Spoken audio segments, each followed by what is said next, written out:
MP board कक्षा 10वीं वाले सभी स्टूडेंट्स यहाँ पर ध्यान दीजिएगा। माय डियर फ्रेंड्स, आप सभी बच्चों का जो गणित विषय का पेपर है ना, वो पूरा पेपर आ गया है। और मैंने आपसे कहा था कि आपको एक क्वेश्चन पेपर बताऊंगा, वही ये क्वेश्चन पेपर है जो आपकी परीक्षा में 95% जो पेपर है बाहर नहीं जाएगा।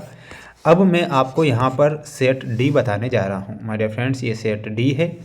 सेट ए से लेके तो बी और सी चैनल पर डाल दिए हैं। अब जो मैं सेट डी बता रहा हूँ इसे ध्यान से पढ़ लेना है। 95% का जो वादा किया था वो वादा मैं निभा रहा हूँ, और 101% प्यारे विद्यार्थियों यहाँ से परीक्षा में प्रश्न बाहर नहीं जाएंगे। इसलिए पूरा पेपर आपको ध्यान से क्या करना है, देख लेना है।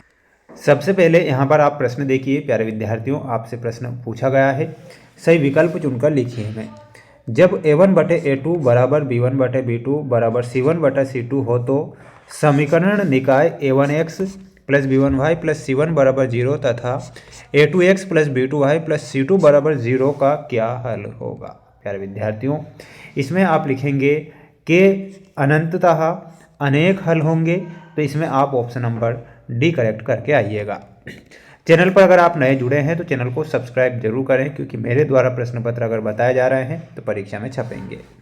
समांतर श्रेणी 10, 7 और 4 का जो 10वां पद होता है वो -17 इसका 10वां पद होगा, तो इसमें आप -17 करेक्ट करेंगे। चैनल पर नए जुड़े हैं तो प्यारे विद्यार्थियों चैनल को सब्सक्राइब जरूर कर लीजिएगा, क्योंकि मैं आपसे वादा कर रहा हूँ कि 100% पेपर आपका मैं बाहर नहीं जाने दूंगा। यदि द्विघात बहुपद ax² plus bx plus c के शून्यक अल्फा और बीटा हो तो अल्फा और बीटा का मान क्या होगा। तो प्यारे विद्यार्थियों अल्फा और बीटा का जो मान होगा वो हो जाएगा -b/a। यदि एक बिंदु P से 0 केंद्र वाले किसी वृत्त पर PA PB स्पर्श रेखाएं परस्पर 80 डिग्री के कोण पर झुकी है तो समकोण त्रिभुज POA बराबर कितने डिग्री का होगा। तो इसमें आप लिखेंगे 50 डिग्री। ठीक है, ये करेक्ट करना है। इंग्लिश मीडियम वाले जो बच्चे हैं उनके लिए पेपर का PDF ऐप पर उपलब्ध है। ऐप की लिंक डिस्क्रिप्शन में दे रखी है। ABC और BDE दो समबाहु त्रिभुज इस प्रकार है कि D भुजा BC का मध्य बिंदु है। त्रिभुजों ABC और DBE के क्षेत्रफलों का अनुपात क्या होगा। क्षेत्रफलों का अनुपात क्या होगा, तो इसमें आप लिखेंगे 4:a, इसका अनुपात हो जाएगा। नेक्स्ट क्वेश्चन ये रहा आपकी स्क्रीन के सामने, जिसमें आपको मैं यहाँ पर रिक्त स्थान वाले क्वेश्चन बता रहा हूँ, तो ध्यान से पूरे का पूरा पेपर देखेंगे। बेलन के आयतन का सूत्र क्या होता है। तो प्यारे विद्यार्थियों बेलन के आयतन का जो सूत्र होगा और वो हो जाएगा πr²h। ठीक है, किसी प्रयोग की सभी प्रारंभिक घटनाओं की प्रायिकताओं का योग क्या होता है। तो प्रायिकताओं का योग क्या हो जाएगा, इसमें आपको लिखना है 1। केंद्रीय प्रवृत्ति के मापकों में एक आनुभाविक संबंध है, त्रिमाध्यक बराबर बहुलक +2 माध्य होगा, +2 माध्य। r त्रिज्या वाले वृत्त का क्षेत्रफल का सूत्र क्या होता है। तो इसमें आपको लिखना है πr²। किसी वृत्त की स्पर्श रेखा उसे बिंदु पर प्रतिच्छेद करती है तो एक बिंदु पर प्रतिच्छेद करेगी, तो इसमें आप क्या लिखेंगे 1 लिखेंगे।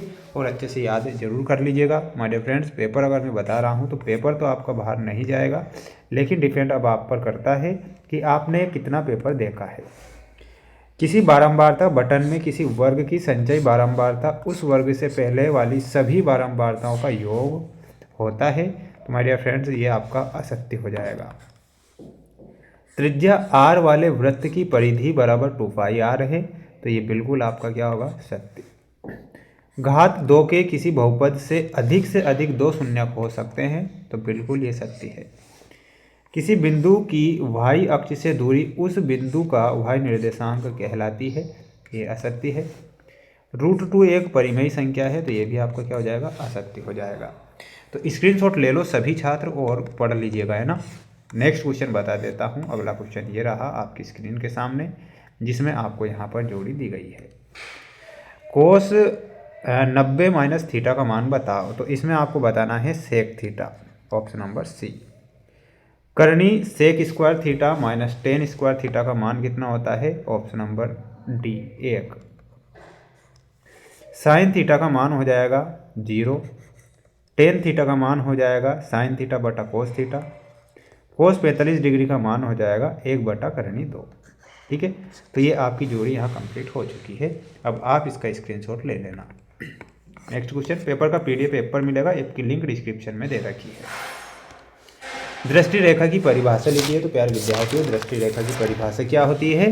प्रेक्षक की आंख से वस्तु तक खींची गई काल्पनिक रेखा को दृष्टि रेखा कहते हैं। दो चरों x व y वाले रैखिक समीकरण का मानक रूप लिखिए। तो मानक रूप हो जाएगा प्यारे विद्यार्थियों ax plus by plus c बराबर 0। ये दूसरे का आंसर होगा। समांतर श्रेणी का व्यापक रूप लिखिए। तो व्यापक रूप क्या हो जाएगा प्यारे विद्यार्थियों? a plus d a plus 2d a plus 3d, इस प्रकार आगे तक ही इसी प्रकार चलती रहेगी। द्विघात समीकरण ax² plus bx plus c बराबर 0 के विविक्तिकर ज्ञात करने का सूत्र क्या होता है? तो इसमें आपको लिखना है b² माइनस 4ac। क्या x प्लस 1 का होल स्क्वायर 2x माइनस 3 द्विघात समीकरण है? तो बिल्कुल आपको क्या लिखना है? हाँ, ठीक है। तो ये आपके कुछ क्वेश्चन थे जो कि हो चुके हैं। ये पूरा का पूरा जो पेपर का PDF है हमारे ऐप पर मिलेगा। ऐप की लिंक डिस्क्रिप्शन में दे रखी है। सभी छात्र अच्छे से पढ़ें और किसी प्रकार से रियल या वायरल पेपर में नहीं पढ़ना है।